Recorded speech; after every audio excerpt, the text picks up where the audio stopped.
Alrighty guys, we are back and turn the mic volume down so it doesn't blast out quite as much. Light over there is not coming through the window quite as bad because it's just about 3-4 hours, probably about 4 hours later. 3-4 hours, something like that. I think we left off, we're on full system lockdown, so let's go. And I also turned the brightness up a little bit for you in the recording. It's washed out a little on my screen now, but you guys can actually see what's going on a little better. So, here we go. Oh, it's so quiet. Alright, this door's open. This door was not open before, I don't think. Oh, yeah, it was. Yeah, it was. That's where we need to find the key for that door. That's right. But this note was not here before. Ever since my first day working here, I've felt a little strange. Now, after what happened that day, things seem to be getting even stranger. I'd even go so far as to say creepy. I've been an embalmer for years now, and I'm very passionate about my job. I've always felt comfortable with what I do, so it's pretty unusual that I feel this way. 2 of my colleagues have died. I had to embalm them both. However, grief can't explain this feeling. Up until just 4 days ago, I hadn't even known about the history of this funeral home. I already knew that it was ridiculously old, but what I didn't know was that it allegedly harbors some kind of powerful aura which traps and torments the spirits of people who have died in a state of grief or fear, and have at some point been associated with the building in one way or another. These associations apparently include those occurring post-mortem, such as embalmings and funerals. Fantastic. I like that it read that to us. That was cool. That was new.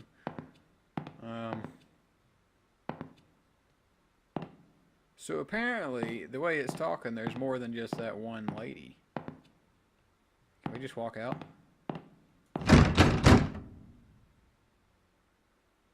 I wasn't expecting that noise. Oh, that's creepy. Pain and suffering has warped their bodies. Ah, fantastic. I still don't know how to get in there because I don't have a code. So does that mean we gotta go back upstairs? Maybe that other door is open? On the, like, far side? Ah, dude, I don't want to be up here.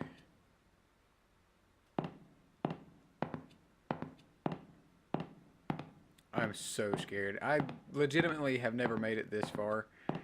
I had made it to the point where we left off originally, but I couldn't remember what really happened. At this point, it's just uncharted territory now. Well, that's still locked. What the heck?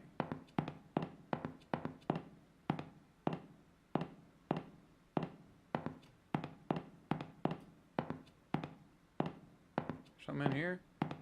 No? Go in here now? No. I can't get into the family room for whatever reason. I have a bad feeling when I walk in here something terrible is going to be waiting on me. Nothing? Okay. That's cool. Just a door? No, it's a window. Well, what the heck? Where am I supposed to go? I gotta go downstairs? They stitched him back together. That makes... Oh, that worries me. Because I wasn't looking at a him before. I was looking at a her. Which makes me... Oh, there's another note. Which makes me wonder. Oh, it's not going to read this one? Okay. I'm not asking you to speak to me, but I made something for you today. At first, I thought about going out and picking you the prettiest flowers I could find, but decided not to. Flowers are beautiful, but eventually they all die. That's great. Instead, I made you an origami rose. Paper will never wither, just like my love for you. This rose is black because the love we once shared is gone. It was lost in the darkness, and there's no ignoring that. However, even if this love is no longer mutual, there's still one side that will never die. This rose is our symbol.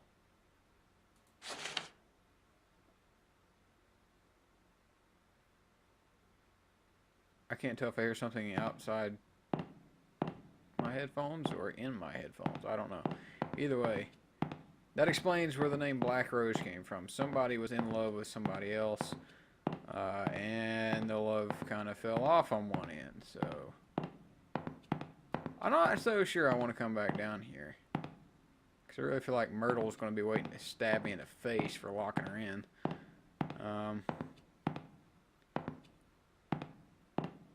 Myrtle? Myrtle? Well, Myrtle's not cooperating with anything. I read the note. Maybe that'll unlock something somewhere else that I didn't notice. Is that a possibility?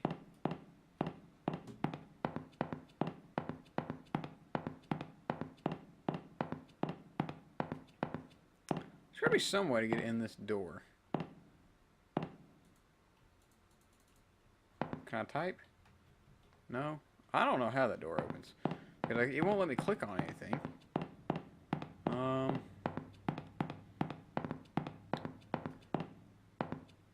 I'm really starting to get scared that something's randomly just going to jump out on me. And I'm not going to have any warning whatsoever that it's coming. That's kind of what I'm concerned about at this point. So that's the... okay. I know where I am. That's the chapel area. There's no door there. This door is still locked. What the heck? Where am I supposed to go? Like, I've read all these notes. I've walked everywhere. Nothing's tried to kill me yet. Go back down here.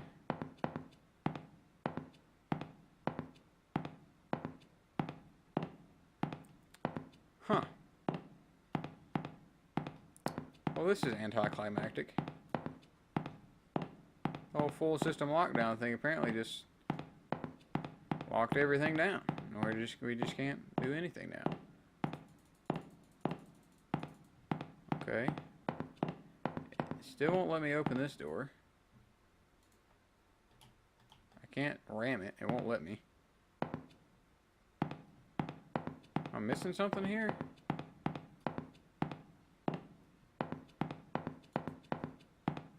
Nothing under there? I went down there. Shut that.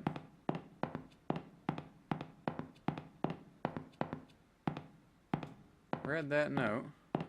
Is there a way to crouch? No way to crouch? Do I have a key to that now?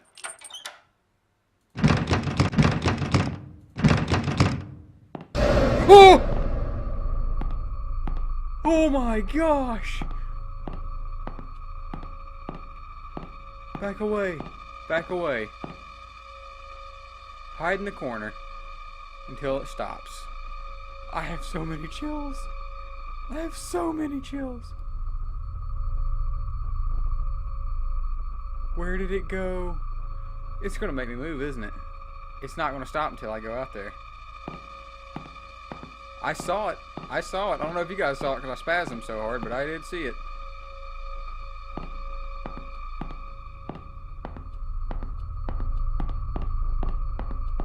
I don't like this at all. I don't like this at all. I don't like this at all. Oh! Oh no! Stop! Stop! Stop! Stop! Is it chasing me? It's not chasing me?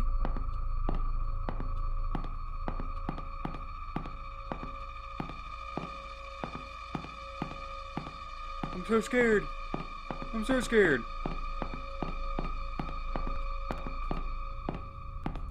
Ah!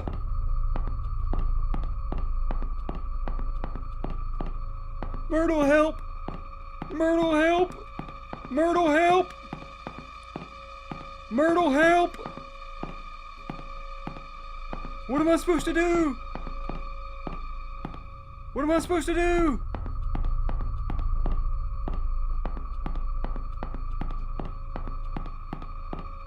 What am I supposed to do? It's gonna be here. It's gonna kill me. I know it.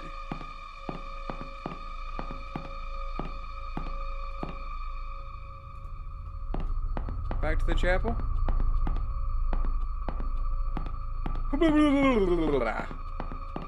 Booga booga.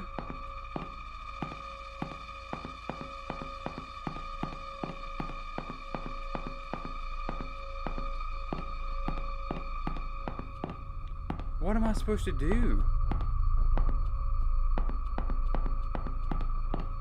Like, am I supposed to just run into this thing? My nose itches. Oh no, bro, my nose itches. There's only one place left I haven't checked. Because I know for a fact it's not going to be there. I can't figure out how to get in there.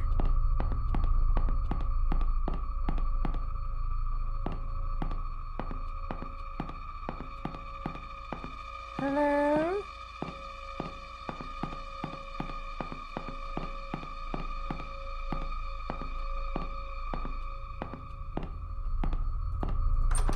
Oh, I knew it. There's another note. To make things even weirder, this place has a serious lockdown system. Yesterday was the first time I've ever seen it used, and many of the workers, including myself, were ordered to wait in the family room until the situation was taken care of. No one I've spoken to about it knows why it was done, or at least they won't say. All I know is that these safety glass windows and electronic gates appear to be designed for keeping things in rather than out. I was the first responder that day. I was the first and only person to make it to Myrtle's side before she passed away. She managed to give Sullivan a parting "I love you" on that baby monitor, but that was the last communication they ever had. The last thing she ever did was give me that piece of paper. It was a short poem she had written for Sullivan earlier that day. She asked me to give it to him, and I promised her I would. Then she slipped away. I guess Sullivan had picked up by Myrtle's weak rasping in the baby monitor that something was happening to her, because soon after she'd passed, he came running into the hall from the upstairs arrangement room. But he was too late. She was gone. That's when he broke down. I'd never seen him show so much emotion towards Myrtle before. Then, of course, the rest happened. I'll keep my promise, even now. It's all I can do for my dear friends. I don't want to click this. Oh, shoot. Game saved.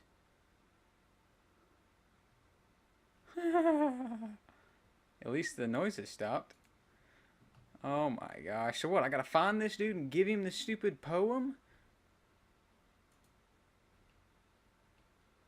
Why do I have no game sound at all now? I just don't have any game sound. I promise the recording's not the problem. I don't hear it either. Let's tab. Settings, game volume. Okay, let's back. Continue. There we go. Fixed it.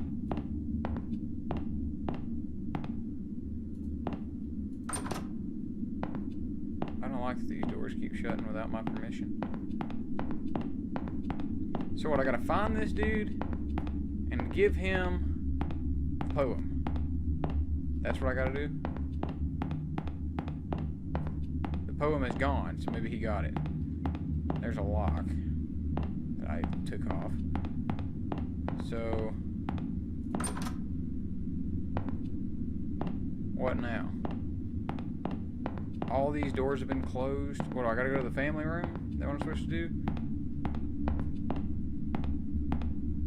I don't think I can get in the family room. Yeah, I can. Which means something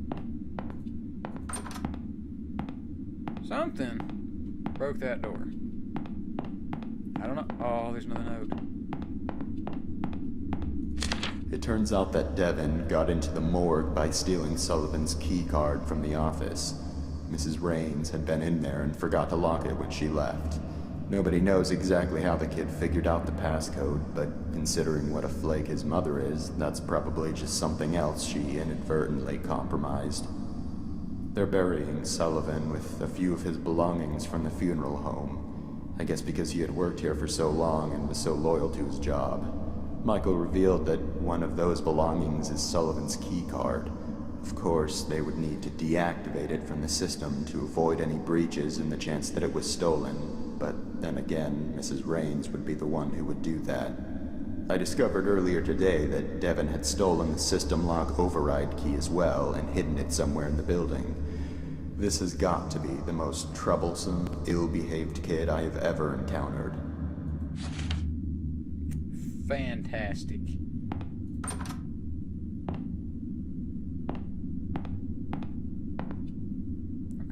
nobody in here. I don't think. He hid it somewhere in the building. I'm assuming the morgue is what is behind that thing with the passcode. I would also assume he's hidden it somewhere kind of obvious. Is that another note? They still haven't buried them. Sullivan has been lying in his coffin now for 2 days, and Myrtle for 3. Because Conrad refused to touch Myrtle's coffin after her funeral, it had to be put aside so Sullivan could have his. Conrad still simply doesn't want to have anything to do with the burial of either of them, even if all he's doing is preparing a future grave without actually touching the coffins.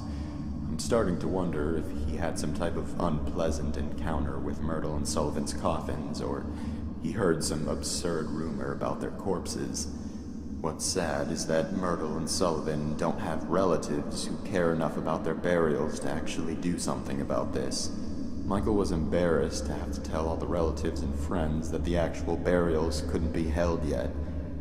Even so, none of them objected.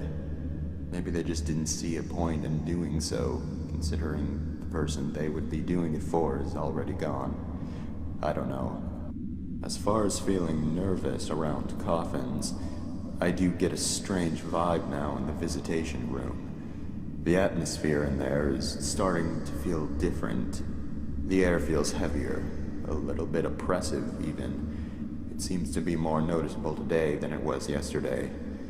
I'm not quite sure if I believe in ghosts or not, but it seems to fit what I've heard before about locations having uncomfortable, negative energy due to evil or extremely upset spirits. Maybe it's just normal stuffy air. There aren't any windows in there, and it is the middle of summer. That's what it is. That's what it is. That's definitely what it is. It's just normal stuffy air. That's definitely what it is. Hey, there's something on board now. All kinds of notes. Miss Raines, please tell your son to stop playing under the tables during funeral services. It is disruptive and upsetting to the grieving families. Today he also stole one of the keys to the visitation room and was later attempting to open one of the drawers in the morgue. This type of behavior is unacceptable and will not be tolerated. If you do not start controlling him, I will take it upon myself to personally whoop it. Oh. Michael's angry. I apologize. I did not know that would be there. Alright, so is this the visitation room? Or is this... What is this? I don't know. But maybe it's over here? Maybe the key's over here? No? Where is the visitation room? I don't know. I'm sure there's a sign somewhere that says visitation room that I probably looked at about 50 times and just didn't notice it said visitation room. So I apologize if I'm just stupid. Chapel's down there, so it's definitely not there. I felt like the visitation room is one with the padlocks on it that I can't get into. Maybe I need to check in the chapel. Yeah, visitation room. So maybe I need to check in the chapel because it said he was going under the chairs during services. So maybe I need to check down there.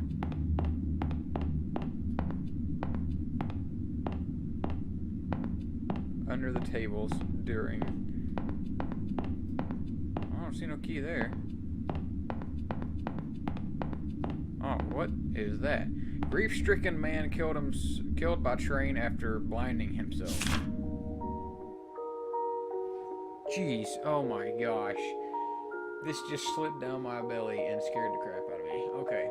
57-year-old Sullivan James, one of two funeral directors at the Chanmire Hills Funeral Home, was killed Monday after he tripped and fell onto the tracks of an oncoming train. According to his co-workers at the funeral home, James had slipped into a state of grief-stricken hysteria just minutes earlier after experiencing an emotional breakdown over the death of a childhood friend and co-worker, Myrtle Barnworth, who had been suffering from a severe brain tumor which doctors had deemed inoperable. Miss Barnworth passed away 9 days after the end of her predicted death date. James, devastated, apparently gouged out his own eyes using a scalpel from the funeral home's preparation room and managed to scramble out a nearby window. Miles Treadman, an embalmer at the Chanmire Hills Funeral Home and a short-time co-worker of Mr. James, had begun to chase after the frenzied man through the field behind the building, but was not able to catch him before he reached a nearby segment of railroad tracks and tripped, falling down on top of them. Treadman and a few other eyewitnesses reported that James made no attempt to get up as the train quickly rolled in. Grief-stricken Sullivan James was killed on impact with the fast-moving train hitting him with such force that he was severed into three pieces. Wow.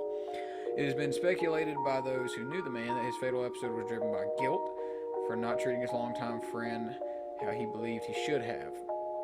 This double tragedy at the Chanmeyer Hills Funeral Home has sparked a great deal of public interest in the site and has become an attraction for loitering and vandalism among young people. In the 3 days that have passed since the incident, 3 arrests have already been made. They never buried either of them. Both are still here. That was handwritten, definitely. Okay, there's something written on the back. They say that if you take his rose, he wakes up. That's the only way his coffin will open. I heard that he also tears you into 3 pieces if he catches you. Oh, dear God. Something's under the table.